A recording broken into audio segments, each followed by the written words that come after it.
L'équipe de France décroche l'or et le titre mondial sur le relais mixte, première course de ces mondiaux 2025 de biathlon, une course ultra dominée par les Français et qui pourtant n'avait pas si bien démarré pour eux avec notamment la chute de Julia Simon. Retour donc sur cette première échéance de ces championnats du monde en Suisse de biathlon.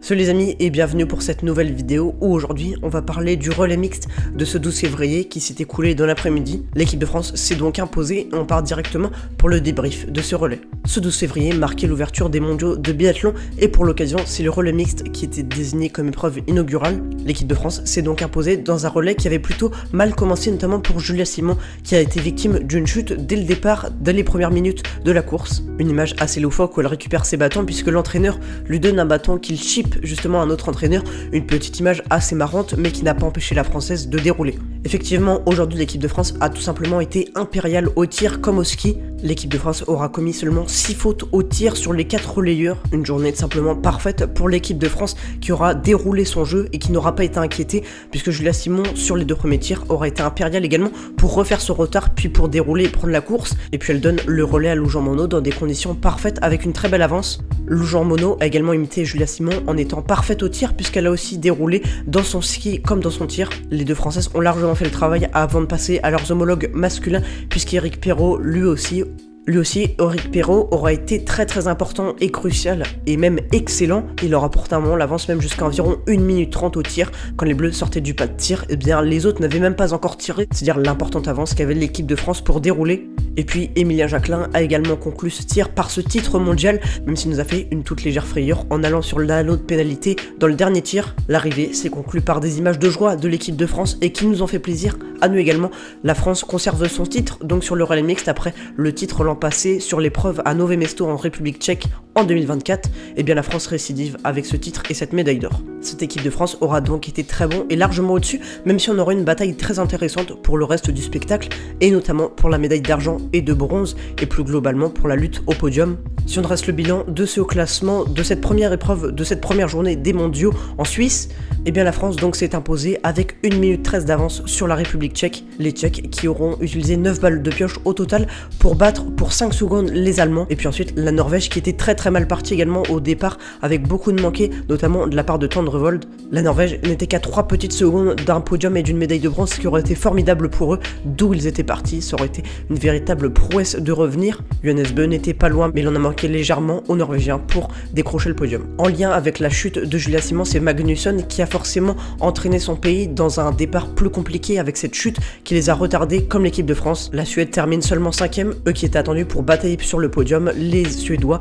terminent donc à la 5ème place. La Suisse, l'Italie, l'Ukraine, la Finlande et la Belgique sont les autres nations qui complètent ce top 10. L'équipe de France n'a donc laissé aucune miette aux autres concurrents qui auront livré une belle bataille et ça présage donc une belle suite pour les équipes de France à venir, que ce soit sur les relais masculins, féminins, mais également sur les performances qui vont arriver en individuel. C'est un début de compétition parfait et qui va parfaitement lancer les Français qui espéreront faire aussi bien l'année dernière qu'à Nové Mesto en République tchèque où ils auront été très brillants. En 2024, le clan tricolore était reparti avec 13 médailles dont 6 titres. L'objectif serait fou si les Bleus étaient amenés à faire autant de médailles. Ça sera très compliqué avec la forte concurrence qu'il y a, que ce soit chez les femmes comme chez les hommes, mais cette équipe de France de biathlon est capable de tout et on espère qu'ils pourront récidiver à nouveau pour nous faire vivre de très belles émotions. Cette persévérance des Français est vraiment louable et très honorable pour eux puisque quand on voit la chute de Julia Simon, ça complique forcément les choses, mais voilà, cette performance au tir, cette excellence au tir à ski, et bien fait que cette équipe de France, même avec des péripéties très compliquées, et bien l'équipe de France peut gagner.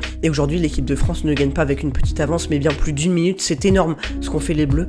Les 4 Français auront vraiment impressionné de bout en bout et quand on voit cette équipe de France, le niveau qu'il y a, on peut vraiment se dire que ces mondiaux vont être une pleine réussite. L'équipe de France a ce talent et les Français, les biathlètes français ont ce talent et cette capacité à être compétitifs dans toutes les épreuves qui vont arriver. Sur les individuels, il n'y aura pas cette force collective, mais quand on connaît le talent des Français et la force qu'ils ont pour aller se battre, pour aller gagner des courses, et bien on peut se dire qu'on va forcément prendre du plaisir devant la télé. En tout cas, l'équipe de France est en belle posture et démarre très bien ces mondiaux. Les mondiaux vont donc s'étendre jusqu'au 23 février février avec pas mal de courses et beaucoup de spectacles à venir. Si on fait un point sur le programme et les échéances à venir, et bien le 14 février, on aura le sprint féminin, suivi du lendemain de celui des hommes. Le 16 février, on retrouvera la poursuite féminine puis masculine. Le 18 février sera marqué par l'individuel féminin et le lendemain sera marqué par celui des hommes. Ensuite, on va avoir un enchaînement, on va pouvoir retrouver cette force collective française avec un enchaînement de 3 relais avant de clôturer ce dernier jour en Suisse avec la Mass Start homme et la Mass Start féminine. Un très beau programme et un très beau gratin qui nous attend, que ce soit au niveau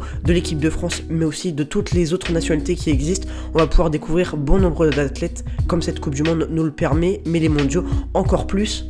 Merci à vous d'avoir suivi cette vidéo qui était plutôt rapide et assez courte dans son débrief. La course m'a beaucoup plu et je me suis dit qu'en faire une petite vidéo ça pouvait être sympa. Donc voilà, si elle vous a plu, n'hésitez pas à la liker, à vous abonner à la chaîne, puis à lâcher un petit commentaire pour voir ce que vous en avez pensé. L'actualité sportive continue notamment sur les autres réseaux sociaux également, Twitter, Instagram et puis également TikTok. N'hésitez pas à vous abonner, les liens sont dans la description. De mon côté, je vous dis à très bientôt sur le stade. Salut.